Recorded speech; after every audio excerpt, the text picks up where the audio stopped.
So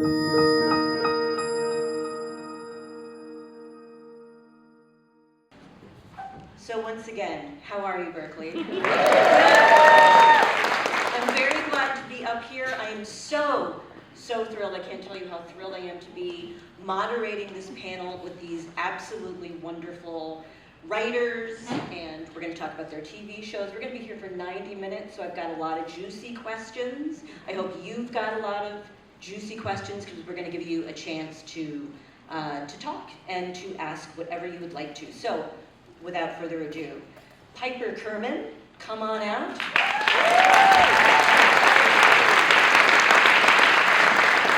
Nguyen, and Alka Joshi. And once they're out here, I will introduce them.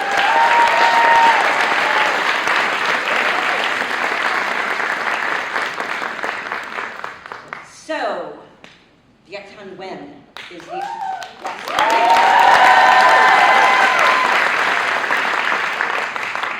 His novel, The Sympathizer, is a New York Times bestseller and won the Pulitzer Prize for fiction.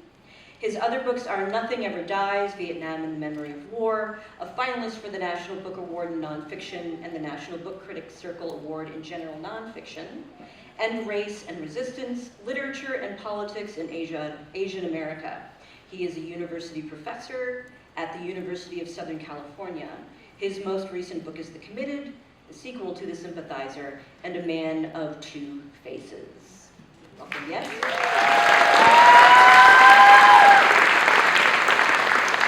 Alka Joshi is the internationally best-selling author of the Jaipur trilogy, The Henna Artist, The Secret Keeper of Jaipur, and The Perfumist of Paris. Yes. You can clap like crazy. I'm down with that. Her debut novel, The Henna Artist, immediately became a New York Times bestseller. Immediately. That's very hard. And a Reese Witherspoon pick. It has been translated into 29 languages and is currently in development at Netflix as a TV series. She was born in India and came to the US with her family at the age of 9. She has a BA from Stanford University and an MFA from California College of Fine Arts. Her fourth novel, coming February 25th, 2025, is 6 Days in Bombay.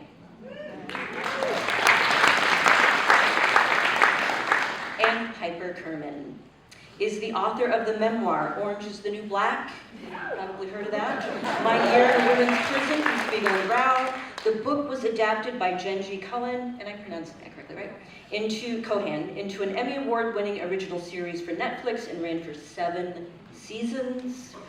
Piper serves on the board of directors at the Women's Prison Association and the advisory boards of the PEN America Writing for Justice Fellowship, Inside Out Writers, Healing Broken Circles, and Just Leadership USA, and she is on the board of this very festival, the Bay Area Book Festival.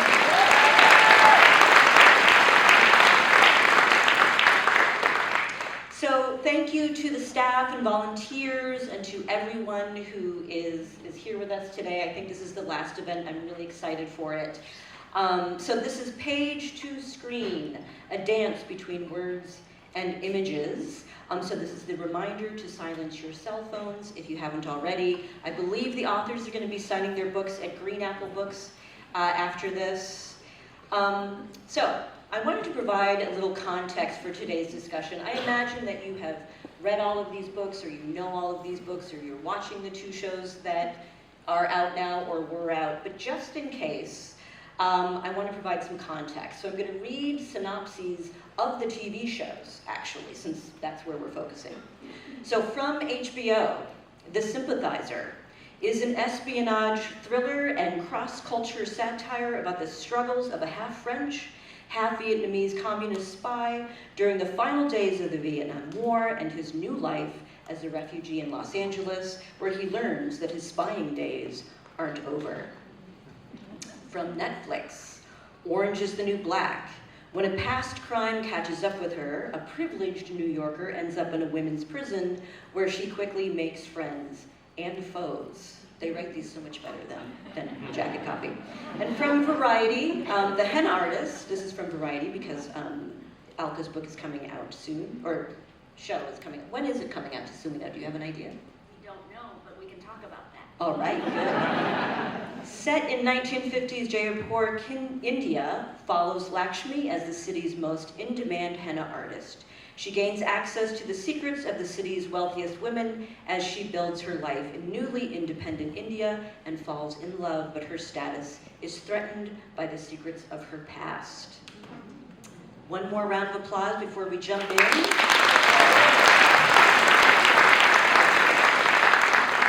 So since this is page to screen, I'm going to try to kind of take us through a journey from literally page to screen and start by actually talking about the books. So we're going to make a comparison kind of between getting a book published and getting a TV show into the world. So can each of you kind of talk to us a little bit about your process of getting these specific books into the world? Maybe we can start with you, Viet. Sure. The Sympathizer was rejected by 13 out of 14 publishers, and that was probably the first indication that it was not something that could be necessarily easily comprehended by a mainstream American audience. And that was something that I deliberately set out to do, because the entire premise of the Sympathizer, from a perspective of plot, was to tell a story about the war in Vietnam from Vietnamese perspectives, which again, most Americans are not used to that. They're used to seeing things from an American point of view. So it was successful in the end. We did get it published, so I'm not complaining about the process, but it did brace me for the idea that adapting the book to screen might be very complicated. And that was actually not something that I had in my mind when I was writing the novel, but after the novel won the Pulitzer Prize, producers started to call and all that kind of stuff.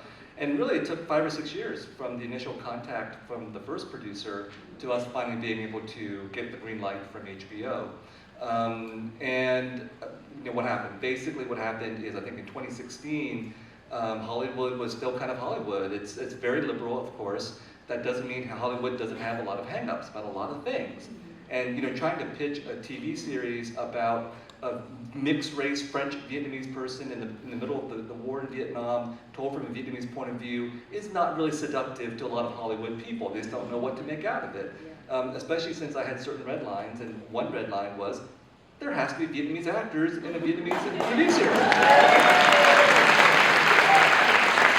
And then the second red line was, they have to speak Vietnamese. You think this is very basic criteria, but that's actually extremely difficult to make this kind of stuff happen. So a number of things happened which we can get into, but I think what ultimately happened between 2016 and 2022, when we got the green light from HBO, was that Donald Trump happened. Donald Trump happened, murder of George Floyd happened, the murder of 6 Asian women in Atlanta happened, and maybe Hollywood realized maybe we're not as liberal as we think we are, and all these things are happening in our country, and we actually need to do something different at the level of what on the screen. And so I think it shook up enough liberal sensitivities that we were finally able to get this made. Great, thank you. Yeah. So I do want to talk about the call, when you get the call for the green light, or get it greenlit. But first, Alka, can you tell us a little bit about your journey with the book, and then potentially leading to that call? Before I became an author, I thought this is what happened. I thought that you wrote a book, and then the next thing you know, you are sitting in a bookstore and you're signing books, and everybody is like really happy. And it turns out that is not the way it works. So when I initially wrote the book, I had a couple of versions of it. I was in an MFA program here at the California College of Arts, and everybody was like, hey, we think that this book has a great chance of success. But then my mother, whom I actually wrote the book for, she died unexpectedly. So I stopped writing for a year, and then one of my instructors said, why don't you just start working on it again? We think that, you really should work on this. So I worked on it with her, and then she sent it off to her agent, and next thing I know, I get a call from her agent in New York, and she says, I love this book, I love these characters, let's work on it. And that's when I thought, aha, so it does come true, I'm gonna be a published author. And my agent said, no, that's not the way it works. She said, you have so much more work to do on this book, we're not letting it out of the gate until it's actually a good book. And so I was like, wow, okay, I didn't realize this is how it works. So then she and I worked for the next 3 3 years she's telling me what to do. She's telling me to cut out this chapter and that chapter, and then finally 140 pages cut later, I said, I don't want to work on this anymore. I don't know what it is you think we're doing here, but I thought we were writing this one book called The Henna Artist. And she said, listen, I can't help you anymore. Now you need to get an independent editor to help you. So then I hire a couple of independent editors, and they send me so many pages of notes, so many pages of things that I could do differently. And I said, this is bullshit. I'm not doing this anymore. It's not supposed to be this hard, right? So then I gave up for another year. I didn't look at it at all, and suddenly, I come across my manuscript a year later, and I thought, all right, let me see what those editors were talking about. Maybe there's something here I could do. I don't want to let this die, and I really want my mother's legacy to live on. And so, as I read the editors' manuscripts or their suggestions, I thought, wow, they really got a lot smarter in this last year. It totally makes sense. Okay, I can do these things. Then I sent it all back to Emma, my agent, and I said, Emma, it's been 9 years, and this is my 25th draft of this novel. Would you please send it to some publishers? And so then she finally said, okay, and then we are getting the book published, right? Then I have another author, another editor at HarperCollins. You get assigned another editor, and she has a whole bunch of stuff that she wants me to do, so I go through all of those. That takes us another year, and then my release date comes up, and my release date was March the 10th, 2020, and yeah, and that was decided like 2 years prior. And so on March 11, 2020, the World Health Organization said, any of you guys are planning to go to a book event? Stop it right now. Don't go to the library. Don't go to the bookstores. Don't go to any of those things. So I don't get to have a launch event for the Henna Artist like ever. And I just thought, well, all is lost. And then I reached out to book clubs and I said, hey, you guys, please, please, please, on Instagram, would you please call me? Would you please, here's my phone number, here's my address. Just write to me, just call me about my book, because I haven't gotten a chance to talk to anybody about it. And then they said, people started calling, and I've done like 900 book clubs now on Zoom as a result. But then Reese Witherspoon calls, and then she says, I love this book. And as soon as she did that, and she made it one of her book picks for 2020, then I started getting calls from producers saying, okay, just like the Pulitzer Prize, they're like, okay, now we want to talk to you about this. And it was probably on their radar for a while, the Sympathizer, just like they told me the Henna Artist was on their radar. They were just waiting for an endorsement from somebody like Reese. And so that's when the whole ball started rolling, and I can tell you later about who the producers were and all of that. So, do we have writers out here? Clap if you're a writer. Yeah. So you just heard this is not an unusual story, right? So Reese Witherspoon, the call from Reese Witherspoon, the Pulitzer Prize Committee, those are some calls that you want to hope you get. What about you, Piper? Your journey with Orange is the New Black as a book? I was released from prison in 2005, in March of 2005, and I came home and returning to the community is a strange and overwhelming experience for anyone coming out of custody, out of our, America incarcerates more of our own people than any other nation in human history. And I came home and I was like, I am not quite sure what happened, but it definitely wasn't justice, and I didn't feel like that was, I had enough good fortune that I would have had a better shot at putting it behind me than most of the women that I did time with. But I didn't feel like that was something I could do or wanted to do, because I felt like it, the experience required trying to do something about what we've done in this country. So I was very, very fortunate in that I got a lot of encouragement from, my partner, from my friends, to write about the experience. Now, when I was incarcerated, my bunkmate, who had been incarcerated for almost a decade and was really sort of an OG, who took good care of me and was very a great bunkie. That's what you call them. When things were really going crazy in the barracks that we lived in, sometimes she would turn to me and say, "Bunkie, go home and write a book." And I was lucky again that I received encouragement. You know, I had never written anything for publication before. I had studied theater, and I was lucky to have a good, you know, a very solid, you know, college education with a lot of a liberal arts education that required a lot of writing, and I had done a lot of writing throughout my career prior to prison. But it's an audacious thing to sort of be like, yeah, I'm gonna do this. I think it's an audacious thing for any writer, and then memoirs are their own sort of special variety of audacity. I was lucky because I lived in New York City, where the publishing industry dwells for the most part. You know, it is adapting and changing over time, and that's less true. But that meant that I was able to sort of meet with an agent, you know, easily and go have lunch. And the interesting thing is that I was met at all points with a dual sort of attraction and repulsion. So, you know, the story of, you know, a reasonably fortunate white college woman going to prison was a fish out of water story that people immediately were like, oh, I get it. Like, I get it why that might be of interest. And then, of course, you know, we heard things like prison books don't sell. And, you know, I'll never forget one publisher that we met with said, you know, it's really interesting. It's an interesting story. We're just not that excited. You know, I'm pretty uncomfortable with sort of the crime and the lesbianism. I looked at my agent. I was like, what have you been doing here?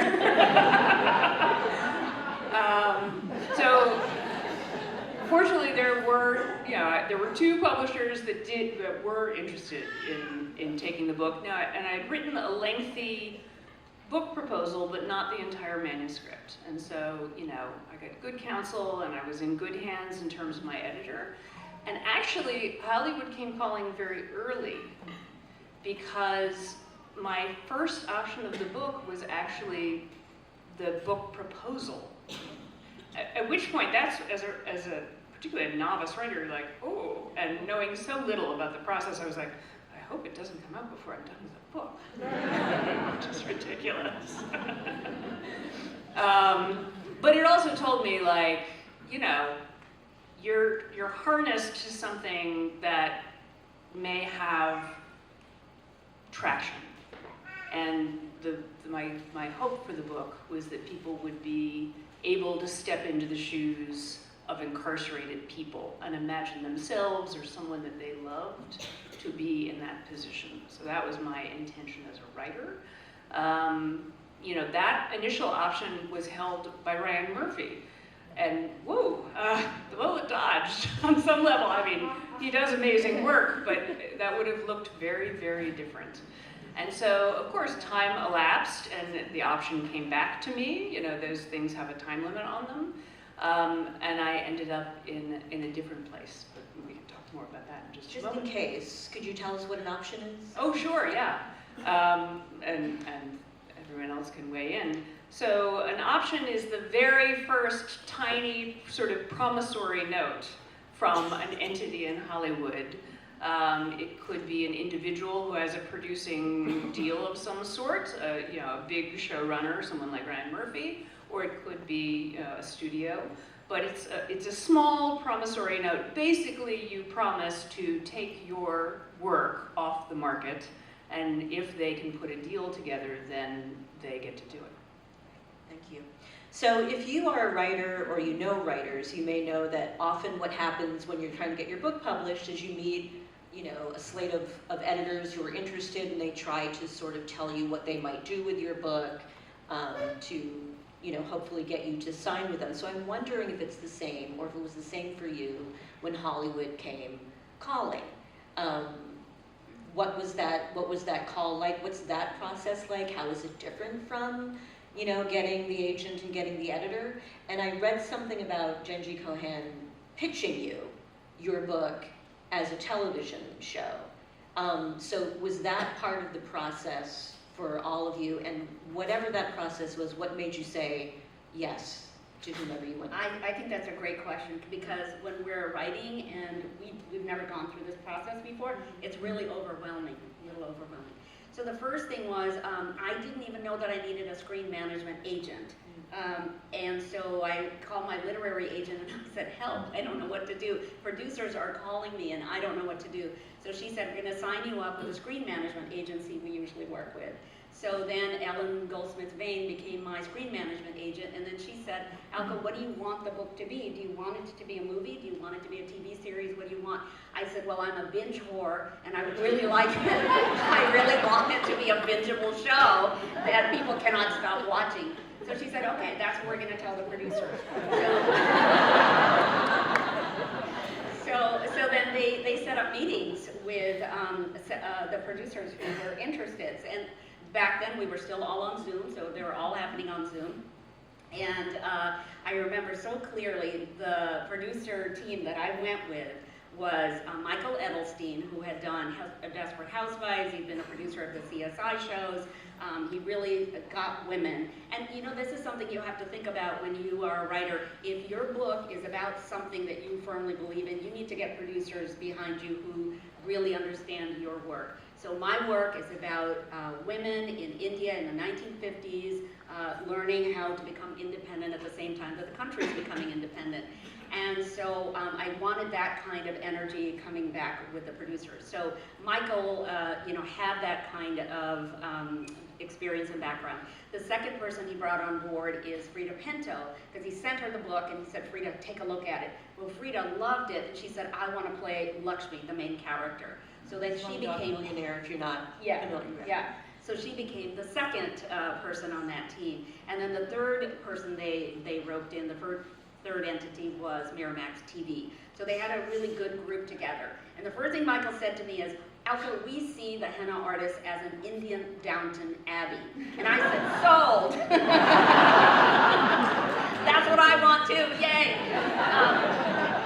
So for me, it was an easy selection process because that's what I wanted. Now there was another production team that had a really major star attached to it too, and I would love to have gone with them, but I think Michael and Frida just made such a case for selling the option to them.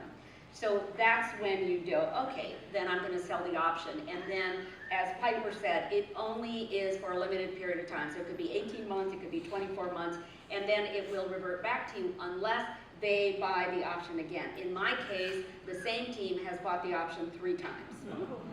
So because it just takes as long as it takes. Remember how I told you, when you're a writer, like I just thought, you're writing a book, and the next thing you know, you're at a bookstore signing books. Well, I thought the same thing about movie production or screen production. I just thought, I'm going to sign this option, and the next thing I know, it's going to be on the screen, and so that's not the way it happens. It takes a while. Viet, what about you? And I know you have Robert Downey Jr. attached to a project, right? That seems like it would be very exciting. Is that part of the journey that you went on? When they came to you, what did they have? And I'd love for you to talk more about your negotiations, whatever you'd be willing to share with us about what needed to happen and what you were okay with letting go, and maybe even what they said no to, if you'd be willing. Well, I mean, of course, now you look at it, it's like it was A24, HBO, Robert Downey Jr., everyone's excited about these gigantic names and everything, but it started much smaller than that. And I actually think the origins, where it was smaller, was actually much more important. And so what happened was I had a producer who came to me, I had several producers come and talk to me in around 2016 or so, of various kinds of abilities and personalities and everything. And obviously it's very important to pick someone you feel comfortable with and whose vision you like and whose convictions you like and so on. And I found one producer and I really loved her work, and she'd done a lot of amazing things, and she went off and she tried to sell the TV series. And she couldn't sell it in 2016 for the reasons that I mentioned, and so she had to abandon it. And then another producer came to me, Neve Fitchman. Now Neve came to me and he said, I have adapted the works of Jose Saramago. So Blindness, if you've seen that. What was that one? The Enemy with Jake Gyllenhaal, which is based on The Devil by Jose Saramago. And I thought, if someone can adapt Jose Saramago novels into movies, then he's probably the right guy for me. But Neve wanted to make it, The Sympathizer into a movie, and I said, no, it really has to be a TV series. Because when I was writing The Sympathizer, I was actually watching a lot of TV. I was watching Mad Men, The Wire, The Shield, things like this. And if you read The Sympathizer, all the chapters are the same length. And that's because it was modeled on TV episodes. And so it just made sense that we would do a TV series adaptation. And Neve eventually conceded that I was right and he was wrong. Because then, we did eventually, the next step in it was to try to find the next kind of creative people you have to engage with besides the producers. And in TV, the most important people are the showrunners. And Neve got Don McKellar, a fellow Canadian, to become the head writer for the TV series. And Don is a big name in Canadian TV and film. And Don had worked with Park Chan-wook. Now, Park Chan-wook, I don't know how many of you know his work. Yes, one of the legendary Korean but also global filmmakers. And his movie Old Boy had been a big influence on the Sympathizer, stylistically and politically and so on. Don got Park Chan-wook the novel, he liked it, or at least liked it, and then we got Park Chan-wook on board. Now that to me was the most important part, because Park Chan-wook was going to be, his name was going to be all over this. And with Park Chan-wook, we had some more meetings with other, now this is where it gets really complicated. There's so many producers, so many companies involved, so all these people who are involved so far don't have any money. They have enough money to option, but an option is, I don't know, it's like tens of thousands of dollars, maybe. But to make a TV series, we're talking tens of millions of dollars. So all these producers don't have the money. They have to line up even more people. So who do they get it from? Okay, so this is where it gets complicated. You may know much more about this than I do. But so we got Park Chan-wook, then we got to have meetings with producers who had access to money. So we went through a few different producers. We landed with A24 because Park Chan-wook's big thing was he has to have final cut, and people were not willing to give him final cut until A24. And then with A24, we got the script to Robert Downey Jr. Now, A24 still doesn't have the money to make a TV series. Still doesn't have the money. And then we got to Robert Downey Jr. Robert Downey Jr. said yes, he would do it. He got a little bit of money, right? Yeah. But he's not going to put money in the TV series. No. So, but with Robert Downey Jr., we got to HBO. Now, HBO has the money, and we were thinking originally that this would cost like $50 million or something. With Robert Downey Jr., the budget doubled, I think. So, but HBO had the money, and so that's it. So, I mean, when you watch a TV show or a movie and you see all these production credits and things like that, these are all people involved in various ways. That doesn't mean they have the money. So somebody has to come up with the money. I don't know who came up with your money. But HBO,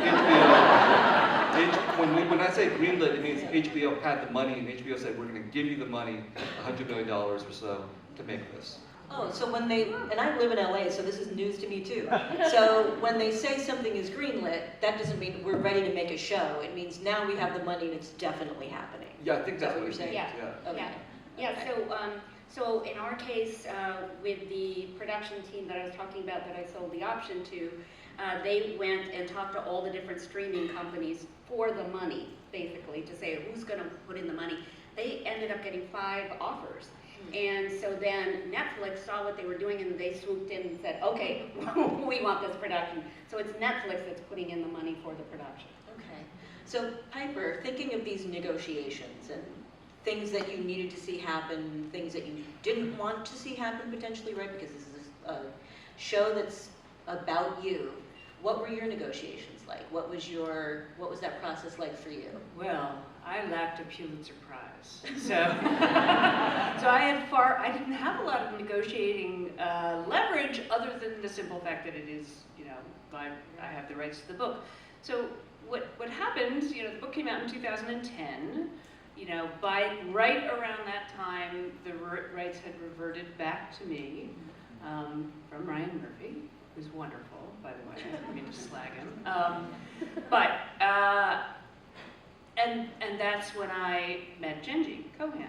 So Genji Kohan, just the machinations are sort of maybe interesting to people, or maybe eye-glazing, I'm not sure. But Genji Kohan was finishing up Weeds, which you may remember was on Showtime for either 7 or 8 seasons, a long run, and very successful.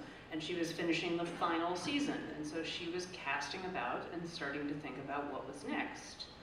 And we met, and we had a really, for me, interesting conversation. And the thing that was great, I had had a number of other meetings, some of them quite surreal, in LA, in Hollywood, with people.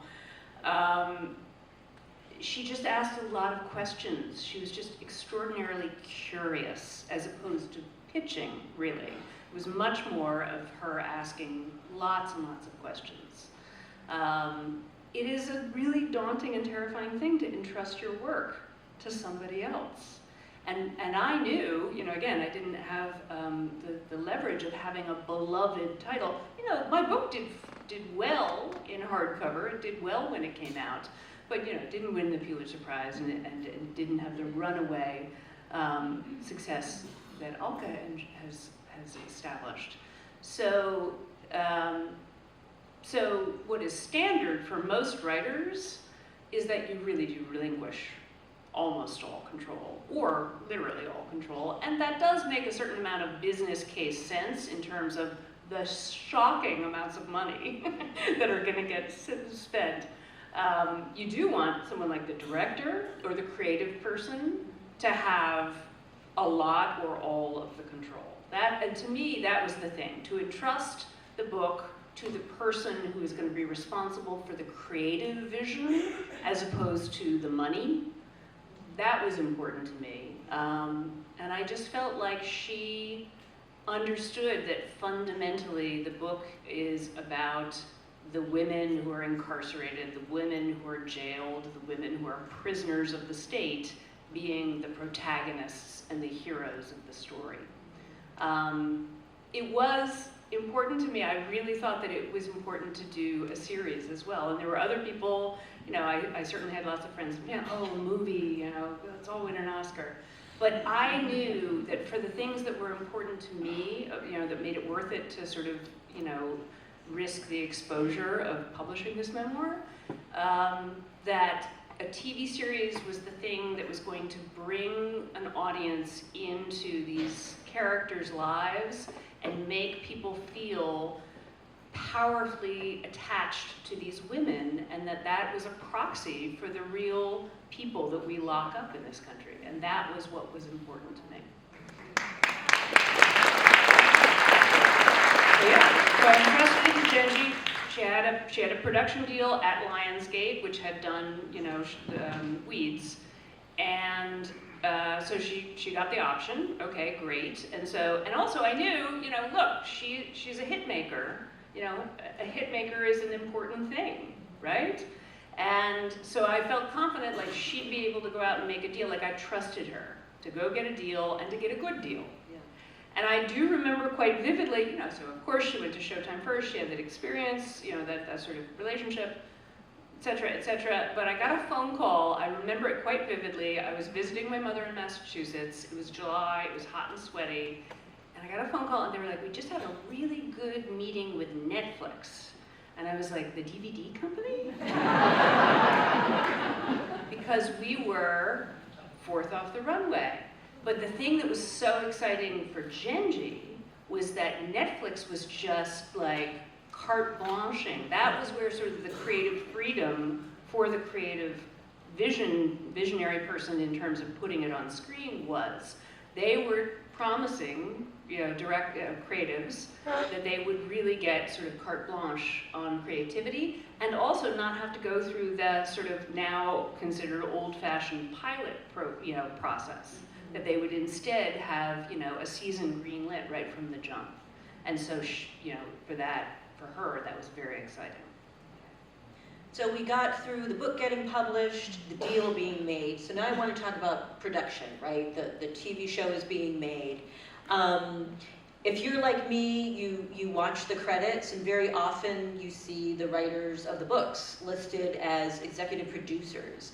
And I've asked them, each one of you were or are or will be executive producers. And I know that means a lot of different things. I was listening to a podcast, and I'm going to read this to you. So a producer is the person who has the project, maybe has the idea, gets the green light from the studio to go and make a show happen. Maybe they attract talent and that sort of thing.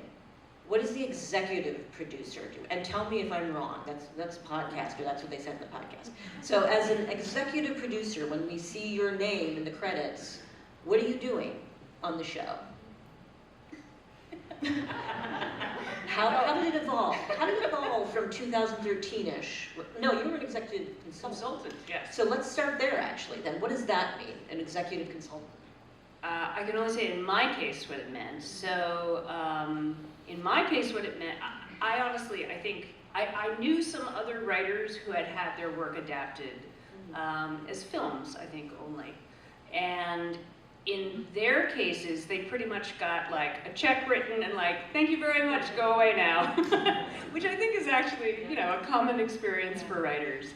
I was surprised at the level of involvement that I had, and really my consulting was limited very much to coming and meeting with the writer's room initially at the very beginning when they were starting to develop the first season, and you know, talking, answering questions, and giving feedback to scripts. Although I very quickly realized in the process, like, so you know, the script gets distributed to, you know, back to the studio heads and the executives or anyone who's entitled to sort of give feedback or requested to give feedback. I really quickly realized that my feedback was best provided even earlier in the process, because just like a writer, you know, I'm a writer, so, you know, most writers sort of fall in love with their words on the page. So once it's actually scripted, you know, you might have your own opinion about it. But I realized pretty quickly that I could be more influential over the content of the episodes and then the seasons by what I had to share earlier in the process when they were thinking about the story arcs, thinking about the characters, thinking about possible future storylines like aging in prison, right? So, and I quickly realized that I could sort of buttonhole individual writers, because a writer's room has, you know, in our case we had generally about 10 writers in the room. And so individual writers became very interested in different aspects of, you know, mass incarceration and the experience that prisoners have.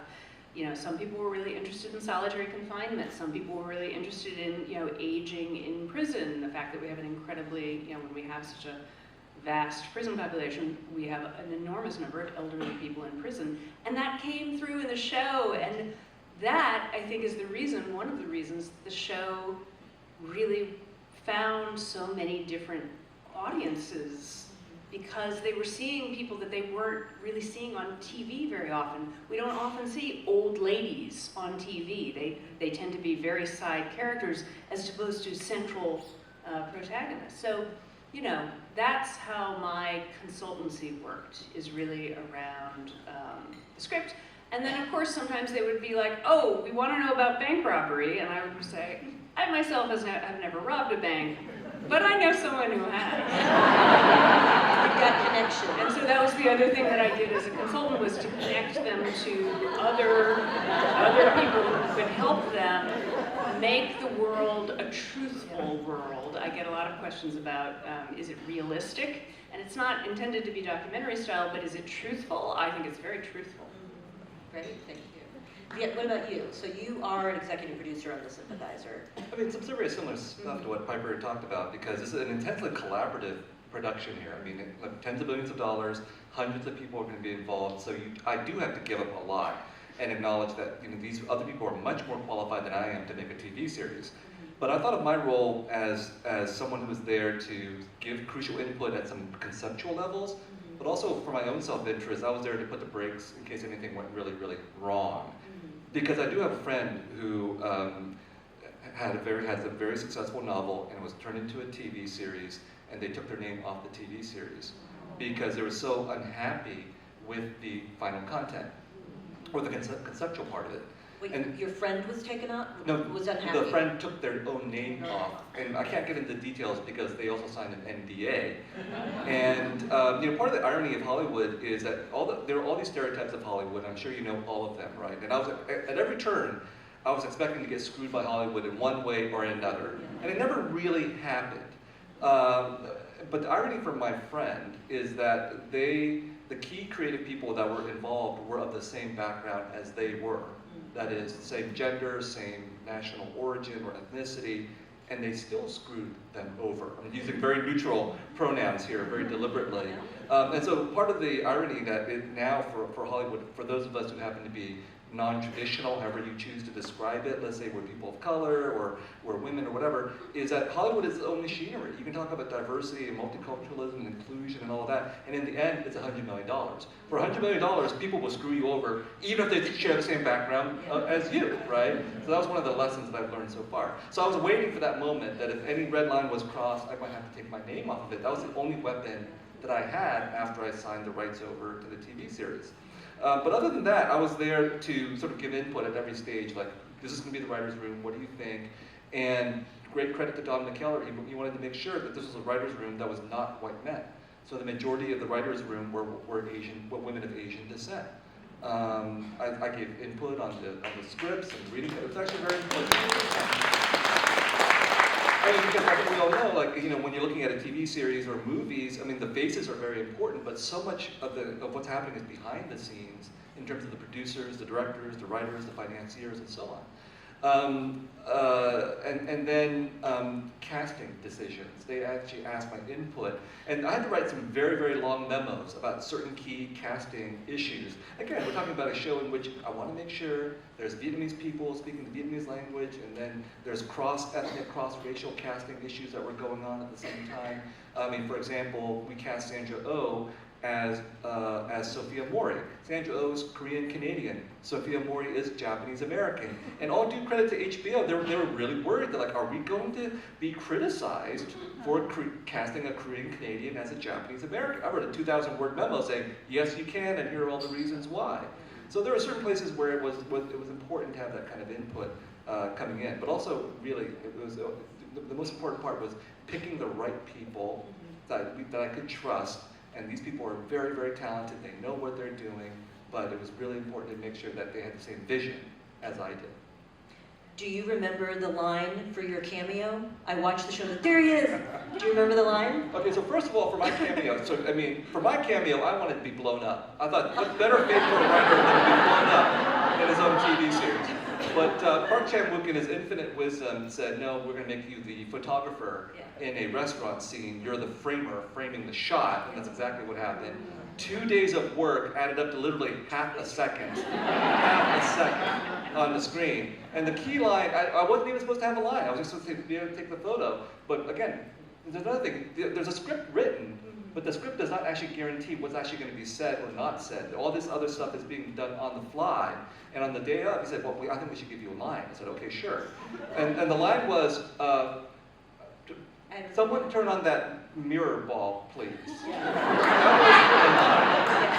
And I mean, and then so much research went into this. Most of you would probably say, please turn on that disco ball. And Don McKellar said, no, disco ball wasn't invented until about 1980, and this is 1975, so therefore we have to say mirror ball. So that kind of stuff is what happened. Does that mean you're in SAG now? And so the moment I finished, the production assistant ran up and said, you said a line, now we have to have you sign a contract. And they literally had me sign a contract and paid me money for the one line. That's great.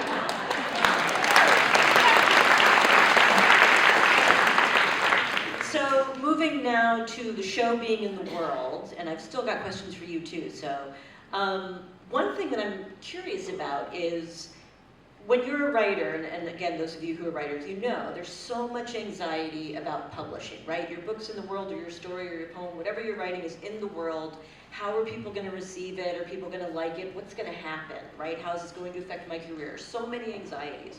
But when you hand over your book, do you have similar anxieties? Or is it somebody else's work, somebody else's journey, somebody else's problem, somebody else's success or failure?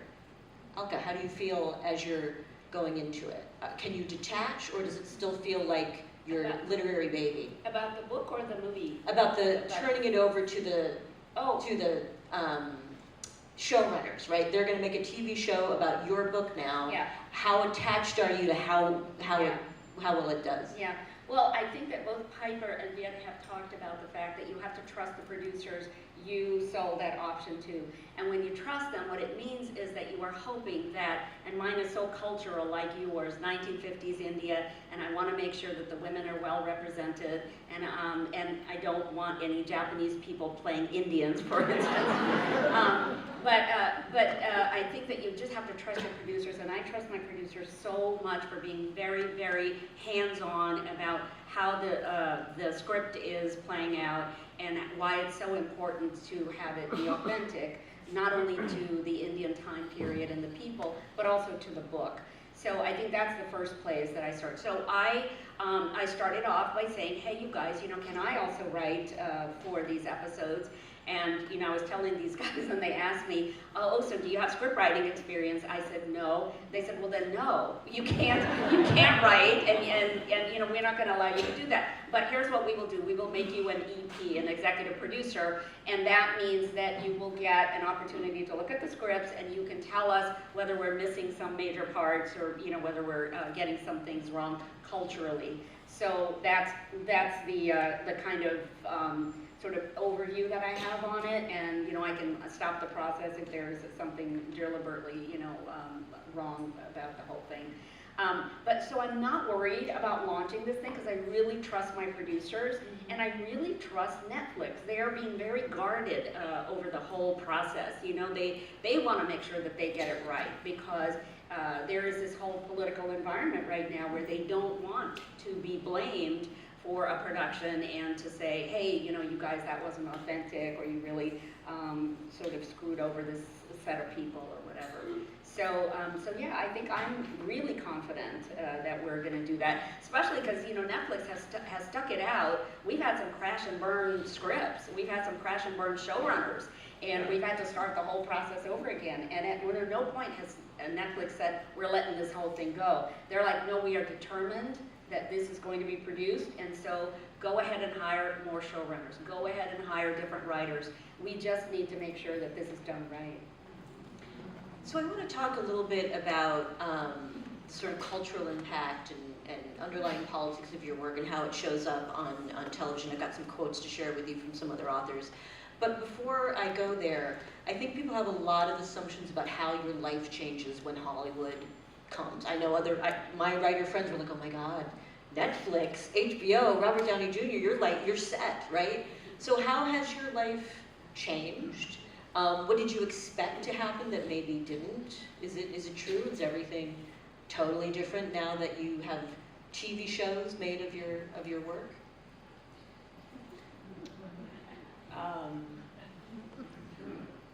So I'm a memoirist, and there's a character called Piper in that show. And so that is definitely has an impact on my own life. Also, in our case, we were part of this moment that was highly disruptive to the business, right? We were, again, we were fourth off the runway. So, again, I was like the DVD company, so they had a show that was in the can called Lilyhammer, which was the first show they ever streamed. The second show was House of Cards. The third show was a long, generally forgotten sort of weird horror show called Hemlock Grove, and we were the fourth one. And by far, I mean, I know a lot of people love House of Cards, but I can tell you that our viewership far exceeds House of Cards. So, we were their first true hit. So that was very disruptive to the business, and it garnered an enormous amount of attention to the show, because not only were people interested in what the show itself was, but they were interested in what Netflix was. So as a memoirist, though, who has a show, their book adapted, it's a curious thing. If you're a memoirist who hasn't had a show adapted, you still meet readers who are like, I know you! Total strangers who are like very excited to meet you or very angry at you. It can vary depending on, the contents of your work. So I often say, the best-selling book still reaches a smaller audience than, you know, a moderately successful television show. So, and the other thing that was really interesting was the international aspect, because already, you know, even when we were so early out of the gates, you know, Netflix already had an international strategy in place. And so right from the jump, they were looking at other markets as well. And so for me, as a writer and as a human, you know, it's an incredible blessing. It was very, very overwhelming for a while. But for me, as a formerly incarcerated person with this incredibly rare opportunity to make the case for the humanity of, you know, people who are locked away in cages, you know, I just had to sort of just find the best way to sort of deal with overwhelm and, you know, rise to the occasion. Because I just sort of felt a sense of responsibility, not only to the women that I was immediately incarcerated with, all of whom were like, this shit is bananas, but also the much broader, you know, array of people who are navigating that experience, and all the people who love them and care about them in the community who wish that they were home.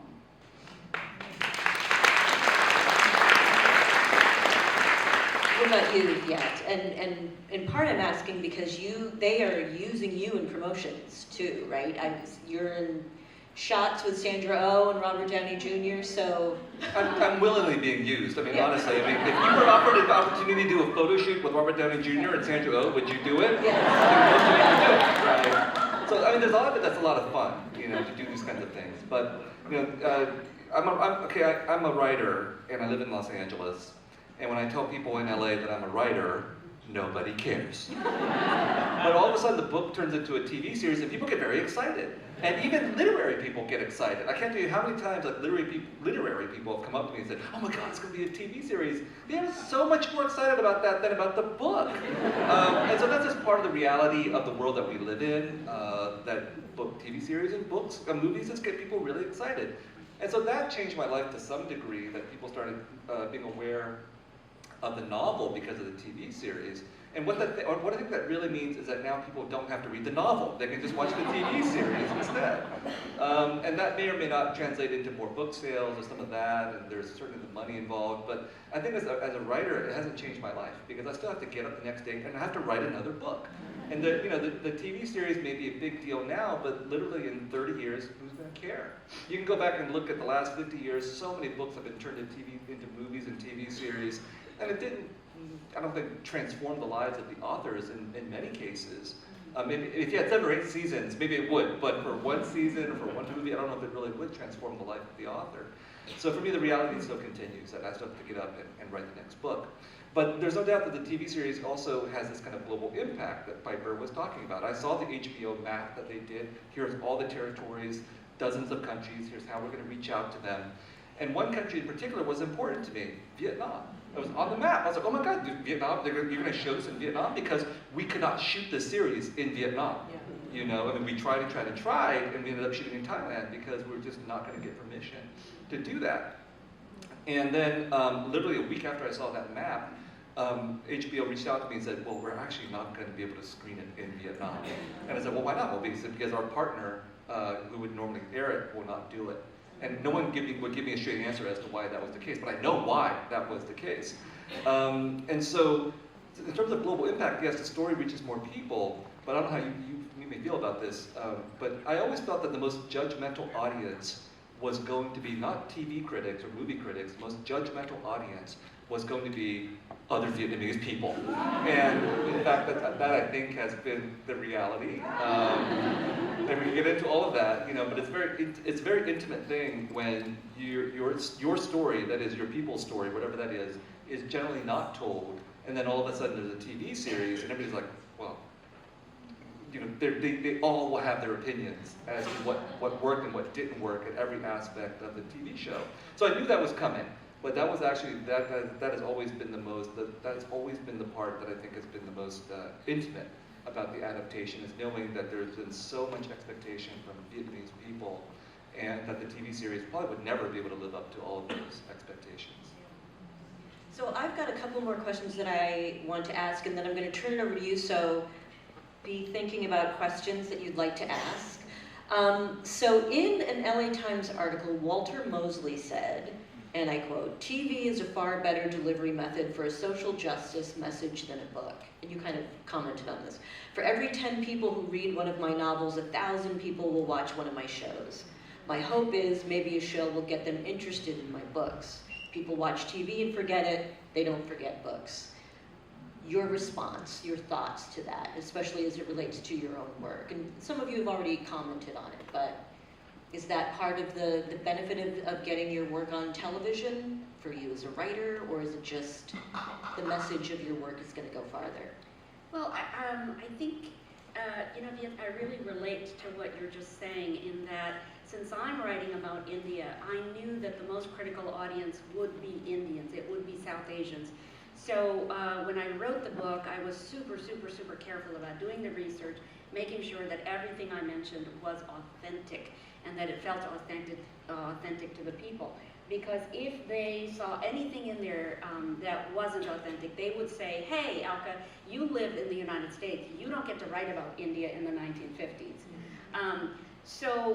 And luckily for me, what has happened is that the South Asian audience has loved the books, and they're constantly telling me that they love the books and that they are on board with whatever it is that happens with the TV production.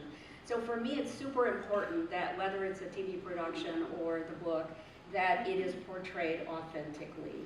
And I think that in so doing, I want people to understand what India is all about beyond just the stereotypes that people have. The stereotype of cows running through the streets, the stereotype of India being a poor and underdeveloped land.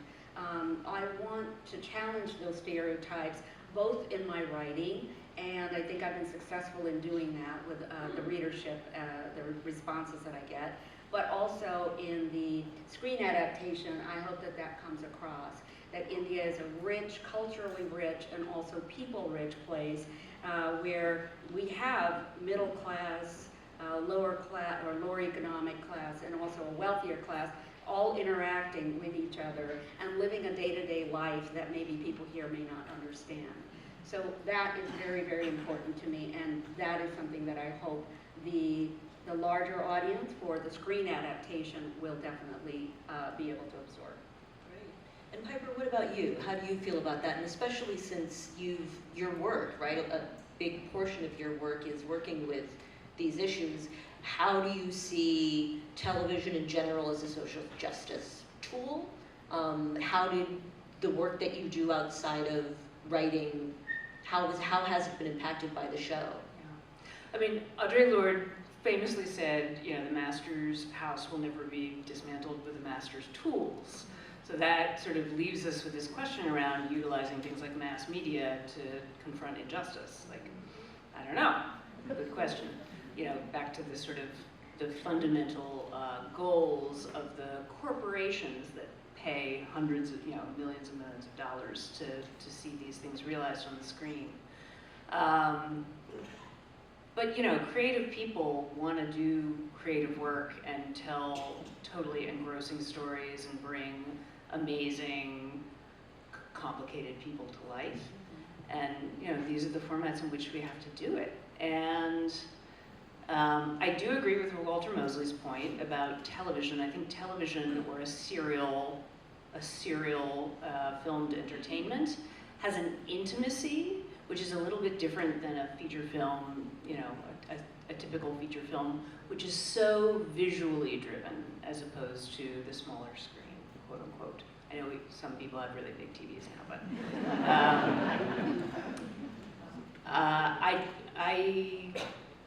I have been incredibly grateful. So the reality of the TV show is that, I've been to 49 states to talk about legal issues of the criminal legal system.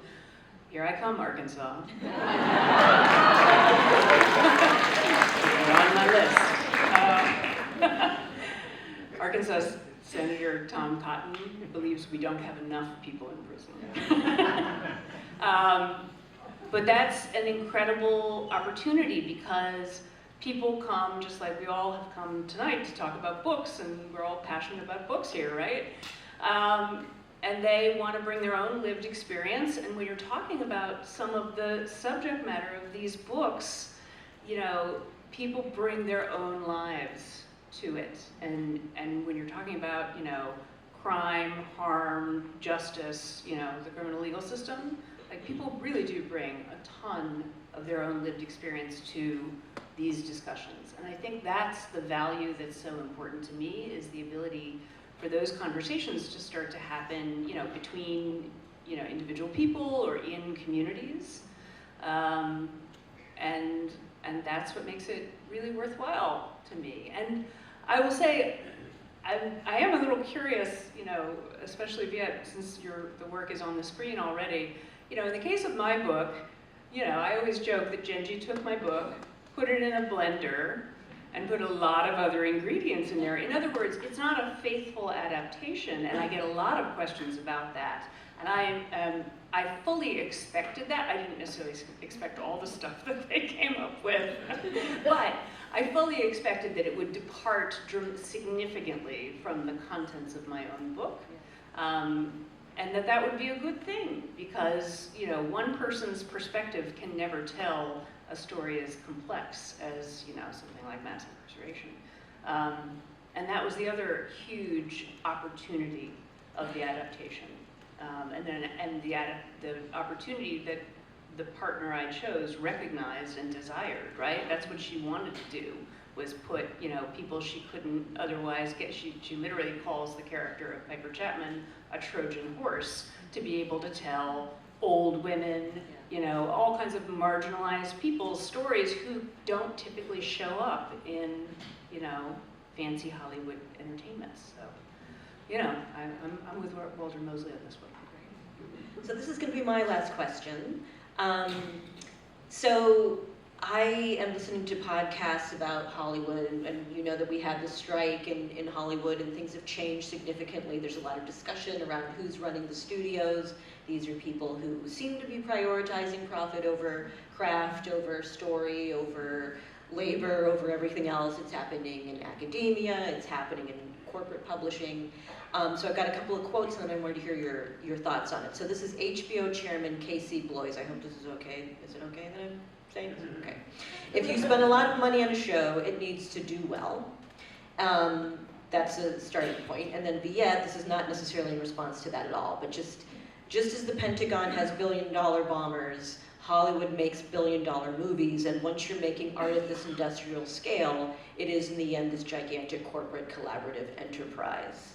So I'm wondering how powerful these financial considerations are, how you see potentially television changing, all of the messaging and hope we have around television changing with the changing landscape of television, and how it compares in your mind to corporate publishing. Anyone can take it. I mean, the flip side of, and I agree with Walter, you know, but the flip side of that, of what he just said, is again that idea that when something costs $100 million or $1 billion, it's going to be very slow to change. And so if Hollywood is changing in certain ways, and in good ways, I hope, it's also incremental at the same time. And so the advantage of a book or a writer is that no one cares what we're doing, because what we do doesn't cost anything but our own lives, and no one cares about the lives of writers. So you can take all kinds of risks, and that's why poets are the first ones to say something that matters when things are controversial. It's not going to be Hollywood that makes controversial statements. Hollywood waits. Are you a poet? You must be a poet. Yeah.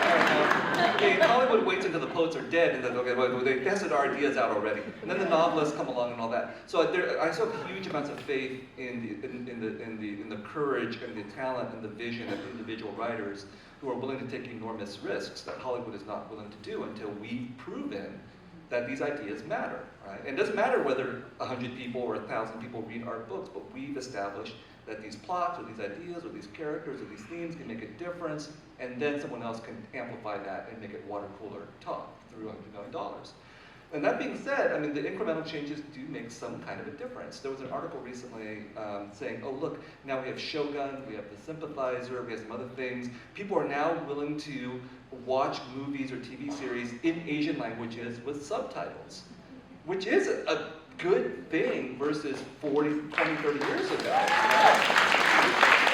Where people, you would be expected to, you know, speak English with some kind of weird Asian accent, and then everybody understood that, oh, they're speaking Japanese or they're speaking Vietnamese or something like that. So we have made a difference, much slower than we would have liked. But there's no doubt that the corporate framework of both publishing and Hollywood is going to greatly limit the kinds of risks that people are willing to take. So even if publishing is not making billion-dollar bets, they're still making half a million dollars bet, $1 million bet, and that's still going to constrict what people are willing to consider to be publishable or worthwhile. And let me just say this, I mean, what constitutes a risk? You know, what constitutes a risk? You know, back, like, let's say, pre-Israel's war in Gaza, you know, it was risky to be a liberal multicultural person. Oh, we're gonna have a book about, you know, some person of color doing something that is not white, and that somehow constituted a risk. Now we realize that wasn't that risky at all. You know, publishing is willing to spend $500,000, $1 million on your multicultural book. They're not going to spend that kind of money on a book that's critical of Israel's war on Gaza. You know, that's what we're seeing where some real red lines are in terms of how much money people are willing to spend.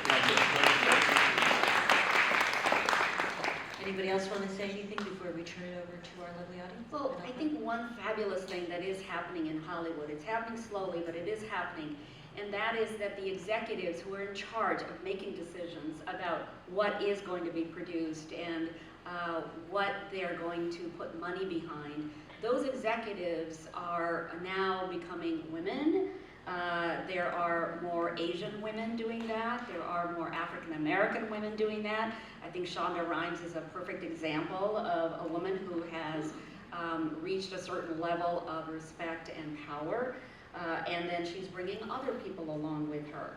So in the same sense, you know, some of my producers who are people of color are bringing other folks behind them who are going to then make a difference. Those are the kinds of things that make a difference. It's not just those of us sitting here writing these things about other cultures and about other kinds of people. It has to be the executives in Hollywood who are going to greenlight these kinds of things and give us really strong and interesting notes about the scripts.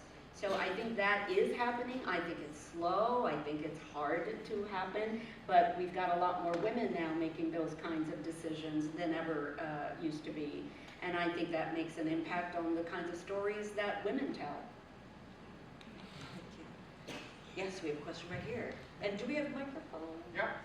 Okay, the microphone is coming. If you'd like to ask a question, just come in the aisle here. Oh, okay. Come in the aisle here if you want to ask a question.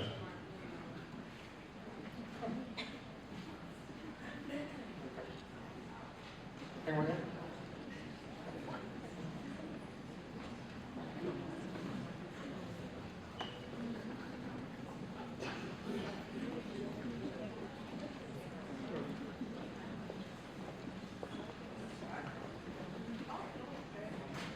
Thank you. I guess I'm the first. I'm already nervous.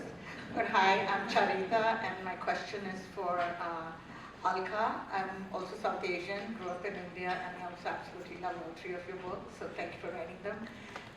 My question actually relates to this whole idea that you raised about these big production companies coming and doing this in stuff like Netflix and Hollywood. And I'm thinking of Bollywood. Bollywood is also huge. It's like a global industry now, and it's with so many South Asians. So your book's almost, I would say, right for like a typical Bollywood masala film. I mean, with all the dancing. So are there going to be songs?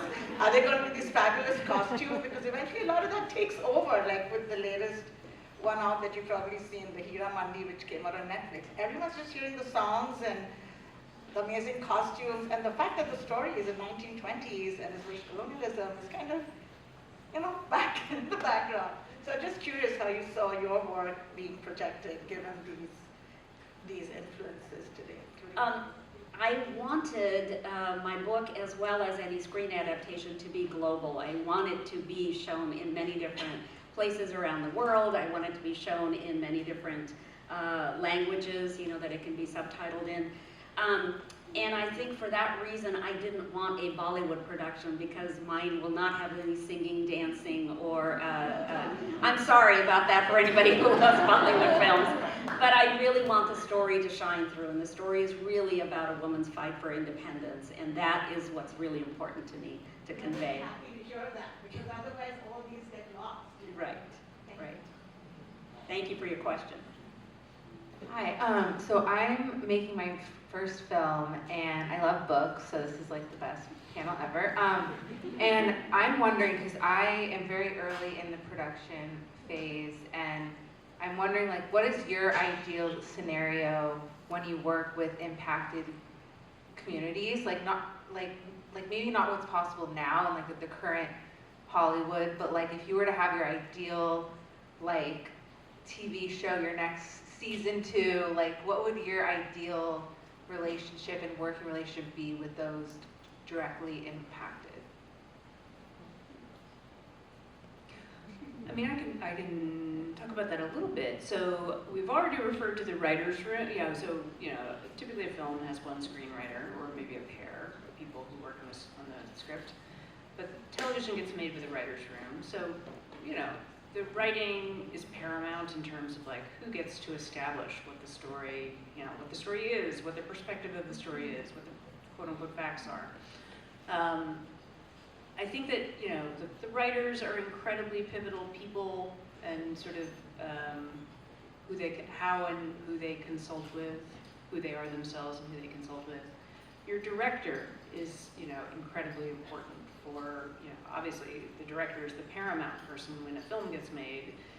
The writer is really paramount in television, but sort of how you staff, who's involved in really making the decisions, I think is what's important. And having, so in the case of Orange is the New Black, for example, we had a mixed diversity in the writer's room, but they were really diligent about getting criminalized people to, in addition to me, to come in and talk. So, we had, a trans woman who was a consultant on the show. We had my bank robbing friend. We had, right? People who had lived experience who came in. And they were profoundly focused on making sure that they heard directly to try and make things truthful. So yeah, that question of who are you collaborating with, and how did things get staffed, I think is the most important thing from my point of view. My question is about sets, and I appreciate Viet that you said it was shot in Thailand, at least those early ones. And I was curious, Alka, if you yet know or if you will insist that it be in India, and if so, where? And if everybody wants to comment, I just was wondering, Piper, too, like, was it in a prison or did they recreate it? So those are, if everyone could speak to that, I would love it. I thought at first you said sex. Wow, that's a left. I thought, wow, get right on it. That'll be on the Late Show tonight. That's the Late Show. Well, what I'm hoping, of course, and what the producers are hoping, is that we will film this in India, because there is no recreating Jaipur in America or in Canada or any other kind of place. And it's easy enough to do things like that in India, because there is a whole there is a huge film community in India, as you know, with Bollywood films making 2,500 films a year. So what I'm hoping is that the set will definitely be in India, and that I will get to go and maybe sit in one of those little chairs where they have my name in the back. I sat in one of those. It's really cool. Well, I mean, if you go on the HBO site for the TV series of Sympathizer, or maybe just on HBO's YouTube channel, there's all these making of short videos that they have done, which are really illuminating. So I'll just point out one example, like the conclusion takes place in a re-education camp.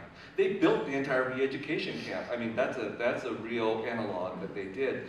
And part of what was inspiring about that is that we have very little visual evidence of what a re-education camp looks like, for a very good reason. But the set designers really did their homework and did the research into the memoirs, and then tried to recreate things down to what the kitchen looked like, what the latrine looked like, and all of that. So sometimes, I mean, the set design is so obviously incredibly important in its own kind of art form. But then the other thing I learned in watching them make this TV series is that a lot of the sets don't even actually exist physically. I mean, so for example, the opening episode takes place during the fall of Saigon. We couldn't shoot in Saigon, so we had to shoot in Thailand. Which meant that a lot of the things that you see on the screen are actually not there. Like a lot of the signage that's in Vietnamese, that's all digital that they put in later. The scene where they're fleeing from the airport didn't exist. It's a green screen. The airplane is only partially built that they're trying to run towards. I mean, there's helicopters being shot out of the sky. There are no helicopters. I mean, when we talk about set, a lot of it is actually now VFX or special effects and so on. So now when I watch a TV series, I don't even trust my own eyes anymore. Like, I'm watching Ripley right now, and it's in Italy, which I think is probably there, but there are some things. Like, for example, characters are sitting in a room with windows, and you see things outside the windows. When they did the same thing in the Sympathizer, there's nothing outside the windows. They put all that stuff in the windows in later, digitally. So a lot of it is just sort of this movie or TV making magic where it's a blend between the physical set and the digital work that they're doing. Huh. That's so weird. In my experience, we shot Orange is the New Black in New York, and part of it was shot on a soundstage, and part of it we had some sort of quote unquote permanent locations. I don't think we had any green screen. That's wild. My first visit to the set was very overwhelming because I was incarcerated, and on a lot, and because it's a memoir, and so it was a very surreal experience to step on that set, which is on some level like an exciting, thrilling thing, and also it's this hideously traumatic experience that's being recreated. And so that was a deeply weird thing. So we had a soundstage that, there were alterations. There would be, like, for example, they built the greenhouse. The greenhouse comes down in later seasons, sort of in the middle. So the set would be altered, and that was actually one of the things that they would call on me to consult. They'd be like, okay, we built this set, come take a look. Okay. But then the locations that they chose, for example, one of the locations was an abandoned children's psychiatric hospital, which is in many ways very close to a prison, and a very eerie and unsettling place, and certain characters shot there all the time, and nobody really, it was a place that was palpably burdened by the suffering that had transpired there. So sets are really interesting. I mean, one of the huge bonuses of being in New York, as opposed, the interesting question of like where you end up shooting something, is the incredibly rich pool of talent that we had for a very large cast. So, they obviously cast sort of the big roles in the traditional Hollywood paradigm, but then, we have a lot of seemingly small roles, and many of those people actually step into protagonist spotlight later in this show. And because we were in New York and not LA, we got a lot of stage actors, a lot of like really amazing character actors, a lot of people who maybe would never have gotten a break in a Hollywood, in a literal, LA production. So set or place is really important. So is sex.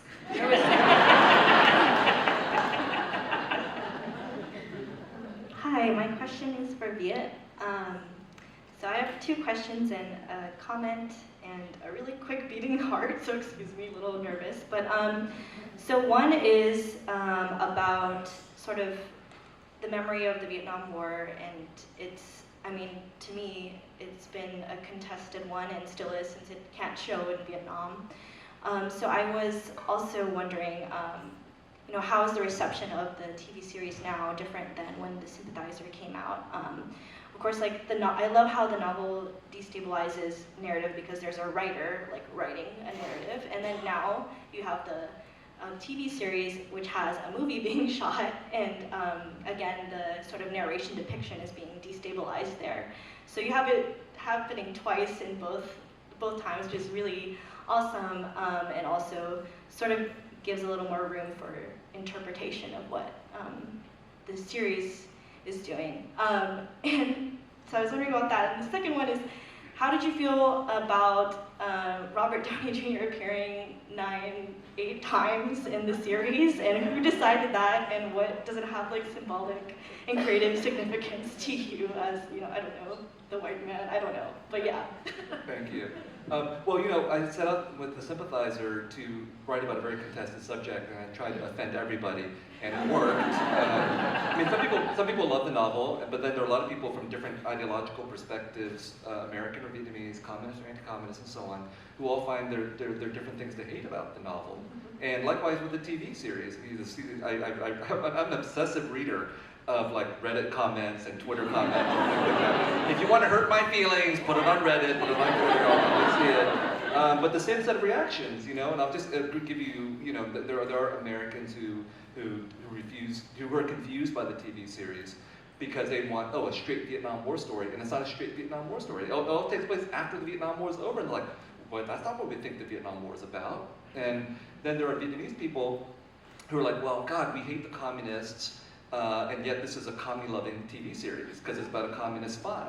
And then there are comments who say, well, we hate American capitalism, and this is being made by Hollywood. So the criticisms come from all over the place, and to me what's really rewarding is just to read reviews or comments from people who are like, well, I didn't know what to expect, but I gave myself over to the TV series, let myself be carried on the journey from beginning to end, which is really crucial.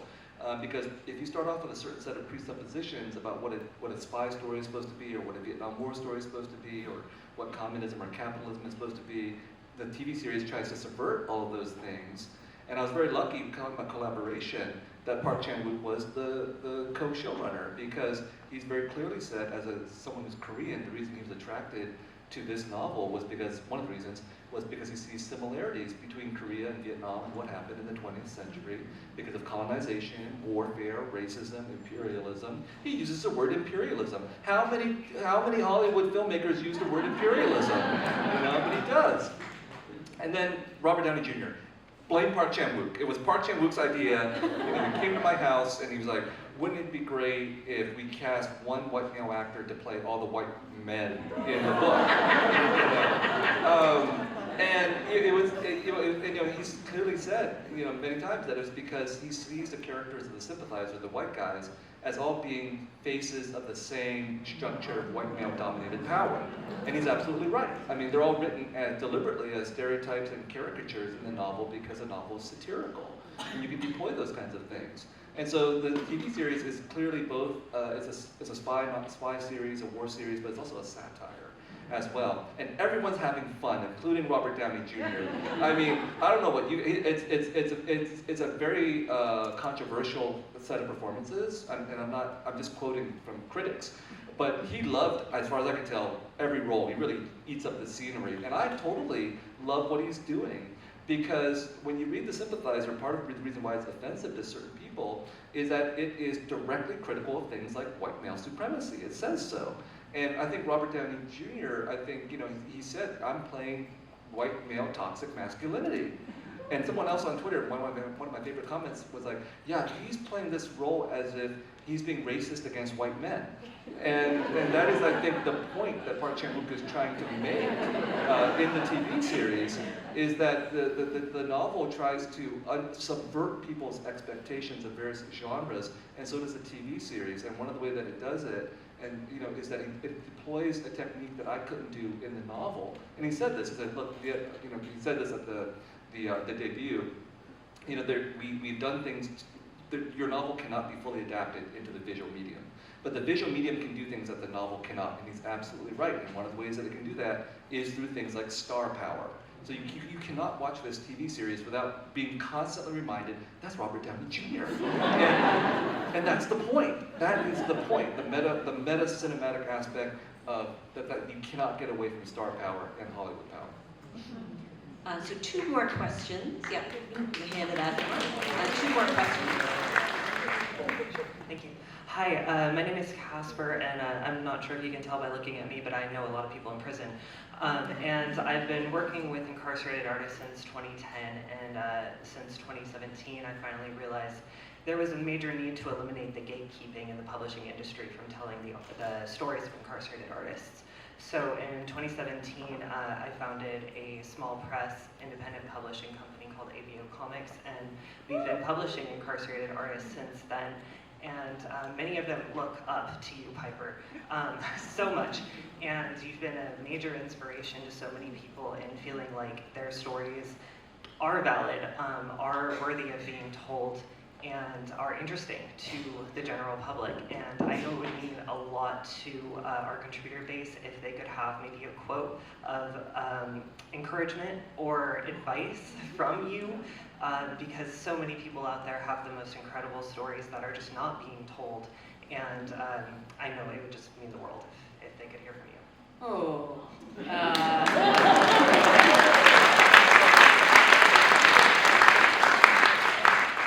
I think when you take responsibility and control of your own story, especially if you are from any number of categories, types of different people who are pushed to the margins and have labels put upon them by those who are more powerful, when you take back your own power and you're like, I'm going to tell my story, warts and all, you know, I'm going to tell the truth as I understand it, that has incredible power. Incredible power. I think the hardest thing sometimes if you're in a paradigm of bearing witness is remembering the things that you need to do to create a sense of sameness for your audience or for your reader or for your listener or, you know, whatever art form you're choosing. Because bearing witness, you know, takes a lot of bravery and it takes a lot of, you know, your embodied, you know, strength to do. But remembering that we're trying to create conversation and create, you know, the opportunity to be in conversation with one another is also really important. But your words are really humbling. Thank you. Thank you. This is our last question. Wow, that should be the last question. Thank you for that. So I'm going to lob some bubble gum at you because, and you've sort of danced around the question of talent. But as a reader, I have very strong opinions about who these characters are and who they look like and how they are, and then they show up on screen. And oftentimes I mean, I've been all over this point where I think wrong, and then I fall in love with the character, of course, right? And I think it couldn't have been any other actor. So I'm not asking any of you to criticize any of the people who portrayed or will portray your projects, but I'm curious about that's another point at which you are setting your project free a bit. I mean, Taylor is you, Piper, I know, in a blender, but you know, in a sense, right? And so I've got to believe that that's a funny place to be, where someone is now your character or you in your case. If you have anything to add about that. Well, I'm very curious what the novelists have to say about that, because you literally create your characters. I'll only say this, you know, on that first set visit, which was so overwhelming and sort of like, oh my God. You know, of course, my single greatest fear about the show is that it would suck, right? That was my single greatest fear. So, but what I remember from that set visit, very overwhelming, oh my goodness, you know, would you like to meet Jodie Foster? She's going to direct a future episode. I was like, what? But I was in the hallway where all the dressing rooms were. And, you know, they had each person's name on their dressing room. And I walked by a dressing room and it had Leah Delaria's name on it. And Leah Delaria is a lesbian comic. And, you know, when I was a 22-year-old in Provincetown, like Leah Delaria was telling her jokes in the bars there, and she's incredibly talented. She went on to have like an incredible career, like Broadway, everything. She's a fabulous musician. And I just remember my anxiety level dropping, and I was like, if Leah, because I didn't know that she'd been cast, I didn't know that she was, playing the role of Big Boo. But my anxiety level dropped precipitously at that moment because I was like, you know what? If Leah Delaria is in this, it's not gonna suck. That's all I was saying. Novelists want to say anything? Well, I'm lost my train of thought. I'm writing the third and final novel of the Sympathizer trilogy now, and now I have to write it with the images of these actors in my mind from the Sympathizer TV series and stuff.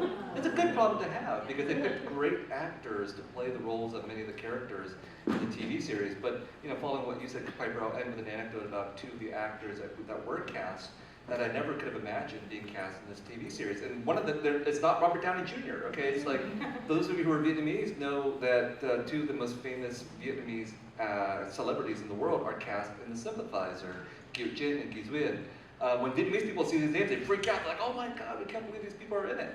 And so, Nguyen is mentioned in The Sympathizer literally as the most famous South Vietnamese actress in the world in 1975. And then she ends up being cast in the TV series in a role that didn't exist. So the writers created a role, and I was like, oh, that's an 80-year-old woman. That's Nguyen. And so we put her in the TV series. And then the character of the general is loosely inspired by a general named Nguyen. And Nguyen Kelky's daughter is Nguyen, who hosts our Paris by Night, our Hollywood extravaganza type of series. Nguyen was cast to be the general's wife. So it's the daughter playing the mother. It's just weird how that works. And so, again, everybody's excited in the United States about people like Robert Downey Jr. and Sandra Oh, but I'm so glad that for the people of the Vietnamese diaspora, we have our own actors that we're excited about. Another round of applause for